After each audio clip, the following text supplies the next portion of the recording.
당신의 건강을 플러스하는 시간 TV홈 닥터 더 나은 클리닉. 여러분 안녕하세요, 박소영입니다. 하루에도 몇 번씩 수시로 화장실을 방문해야 하는 분들 많이 계시죠? 현대인의 병으로 불리는 이것, 오늘은 예민해진 장 건강을 바로 잡아보도록 하겠습니다. 선생님 도와주세요.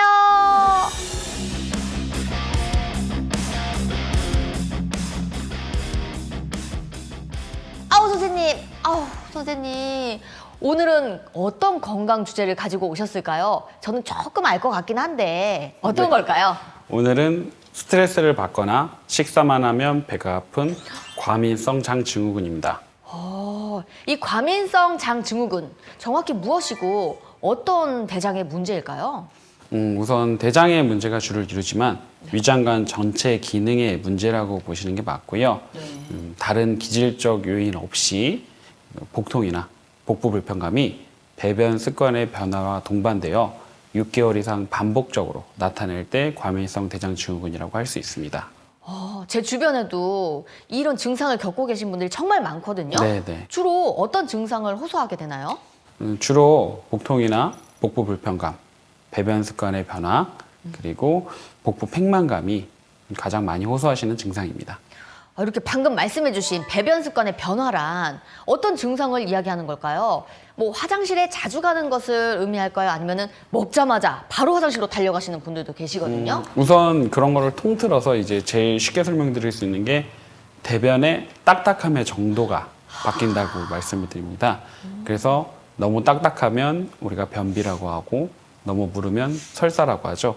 그래서 과민성 장 증후군을 이 대변 형태에 따라서 설사 우세형, 변비 우세형, 복합형으로 나눠서 보고 치료도 합니다. 혹시 복합형은 설사랑 변비가 왔다 갔다 하는 거라서 치료가 가장 힘든 타입입니다. 힘들겠네요. 네. 이 밖에 또 다른 특징이 있을까요? 네, 주로 이제 스트레스를 받거나 아니면 술이나 자극적인 음식을 먹으면 더 악화되는 특징을 보입니다.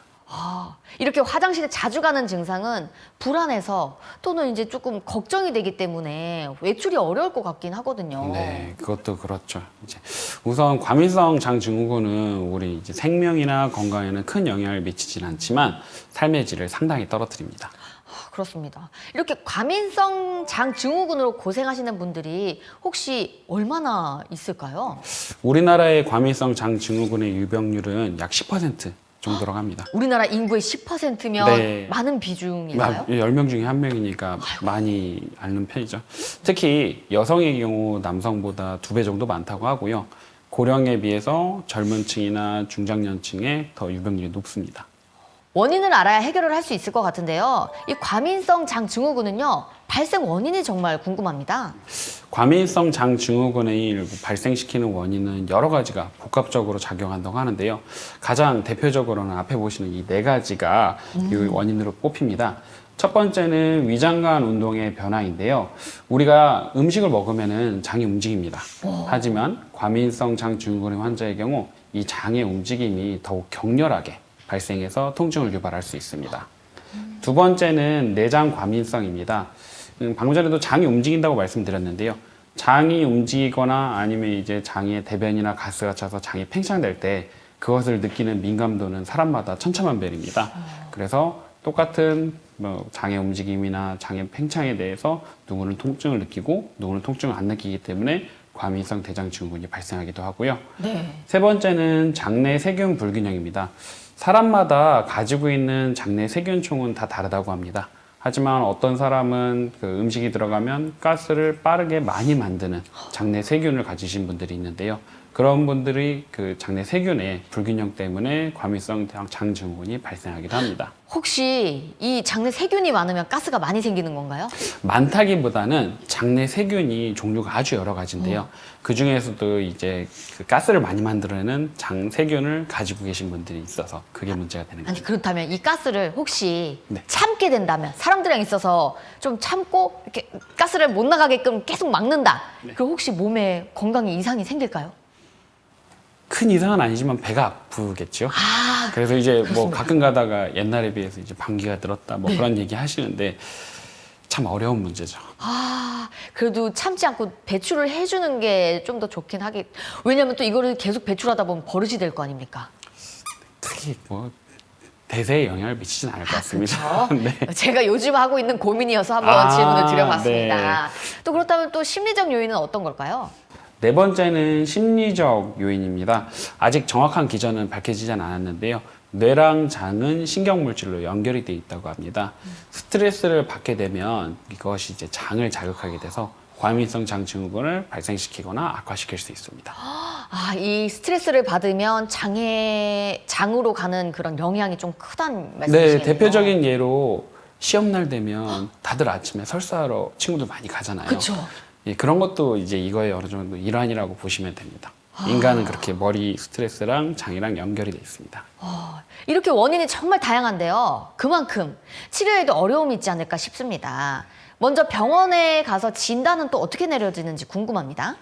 우선 과민성 장 증후군은 증상에 기반하여 진단하는 질환입니다. 이 말인즉슨 다른 그 과민성 장 증후군과 비슷한 증상을 발생시킬 수 있는 염증성 장 질환이나 대장암 같은 특별한 병이 없는 것을 확인을 해야지 진단을 내릴 수 있고요. 그 확인을 하기 위해서 대장 내시경이나 혈액 검사 아니면 복부 영상 촬영 등을 시행할 수 있습니다. 대장 내시경 검사를 받아보는 것도 하나의 방법일 것 같은데요. 어떤 경우에 내시경 검사를 받을까요? 원칙적으로 과민성 장 증후군을 진단하기 위해서는 대장 내시경을 하는 것이 좋습니다. 하지만 대장 내시경을 이제 준비하는 과정이나 비용이나 이런 거를 이제 환자분이 병원에 오셨을 때 바로 시행하는 거는 어렵고, 그래서 실제 상황에서는 대장 내시경을 바로바로 하기가 어려워서 대장 내시경 없이 바로 약물 치료를 들어가는 경우도 많은데요.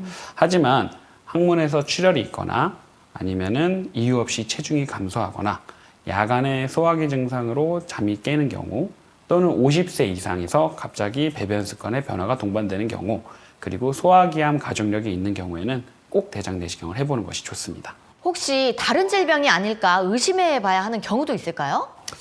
우선 앞서 말씀드렸듯이 그 염증성 장질환이라는 병이 있는데, 네. 이 초기 염증성 장질환이 과민성 장증후군과 비슷한 경우가 있어서 확인을 해보는 것이 좋습니다. 네. 염증성 장질환이라는 것은 아직은 이제 명확하게 원인이 밝혀지지 않은 경우도 있고, 또는 이제 면역 체계의 문제로 장에 염증이 생기는 희귀한 질환입니다. 말 그대로 희귀 질환이어서 유병률은 낮지만 최근에 서구화된 생활 식단이나 아니면 이제 식품 보존제 사용량이 늘어남에 따라서 우리나라의 염증성 장질환 환자가 늘어나고 있어서 네. 과민성 장 증후군인 줄 알고 이제 약만 복용하다가 염증성 장질환이 늦게 진단되시는 경우도 있습니다. 또한 대장암의 증상이 과민성 장 증후군처럼 복통이나 그 배변 습관의 변화로 나타날 수 있기 때문에 이에 대해서도 항상 염두에 둬야 됩니다. 아, 그렇다면 이 과민성 장 증후군은요, 어떻게 치료를 해야 할까요? 우선 약물적 치료와 비약물적 치료로 나눌 수 있는데요. 약물적 치료로는 진경제, 지사제, 변비약, 유산균제제, 그것도 안 들으면 이제 항우울제까지 사용하는 경우도 있고요. 비약물적 치료로는 그 저포드맵 시기 또는 적절한 운동 등으로 치료를 하게 됩니다. 혹시나 이 처방받은 약만 열심히 잘 먹게 된다면 혹시 금방 호전이 될까요? 경한 경우에는 약으로 금방 호전되시는 분들도 많습니다. 네. 하지만 이제 심하신 분들은 여러 가지 약물이나 식이치료로도 호전이 안 되고 호전과 악화를 반복하시는 분들이 많습니다. 근데 궁금증이 생겼습니다. 앞서 말씀해주신 저 포드맵식이란 무엇일까요? 저 앞에 보이시는 네. 단어들의 그 영단어의 앞글자를 따서 이렇게 만든 단어인데요. 아, 여기 떠 있는 이 단어들을 예. 다 앞글자로 딴 게. 예, 앞글자를 따서 그거를 이제 포드맵이라고 읽고요. 결국 이제 쉽게 설명드리자면 장에서 쉽게 발효돼서 가스를 많이 만들어내는 성분들을 포함하고 있는 걸 말합니다. 그래서 이 포드맵이 덜 포함된 포드맵 식단을 시행하면서 장에 가스를 덜 만들어서 과민성 장 증후군의 증상을 완화시키는 것을 목표로 합니다. 포드맵이 함량이 높은 식재료로는 이제 대표적인 게 배추, 무, 배추가 가스를 잘 일으키니까 네. 와, 상상도 못했습니다. 네. 그리고요? 배추, 무, 파, 고추, 마늘, 양배추, 수박, 사과, 버섯 등이 가장 유명하고요. 네. 그리고 앞에 있는 단어들을 쭉 들으면 이제 김치의 재료 그쵸. 같죠. 그래서 이제 한국인이 기본적으로 먹는 식재료에 이제 포도매 함량이 높은 그 재료들이 많이 들어가기 때문에 사실 다 제하면은 먹을 게 별로 없긴 한데 그쵸. 네. 저 포도매 시기는 과민성 장증후군의 매우 효과적인 치료 방법으로 알려져 있습니다. 이렇게 한국인 밥상에서 빠지지 않는 것이 바로 이 김치잖아요. 결국 김치처럼 자극적인 음식은 장에 좋지 않다. 이런 이야기가 아닐까 싶은데요. 네, 아무래도 이제 자극적인 음식에 고추, 마늘, 파 등의 이제 그런 포도매 함량이 높은 식품들이 많이 들어가기 너무 때문에 좋아하잖아요. 혹시 그거 끊으실 수 있습니까? 그냥 먹고 아프겠습니다. 저도 먹고 방구를 끼겠습니다. 그렇다면 이 과민성 장 증후군이 한번 생기게 된다면 완치를 기대하기는 좀 힘들까요? 네, 방금 전에도 말씀드렸듯이 이거는 어떻게 보면 이제 본인이 가지고 있는 특징이라고 보시는 게 맞아요. 그래서 완치의 개념보다는 평생 이제 관리하고 이제 보는 것 질환이라고 보시면 됩니다. 일단은 평생 관리를 해야 하기 때문에 이 관리를 위해서는 정말 중요 포인트들을 알고 있어야 할 것 같아요. 네. 어떤 게 있을까요? 우선 중요한 거는 그 장을 자극하지 않는 어떡해. 건강한 예. 식생활 습관을 가지는 것이 좋고요. 또한 이제 스트레스가 안 좋기 때문에 스트레스를 잘 관리하고 적절한 운동을 하는 것이 예방에 도움이 됩니다.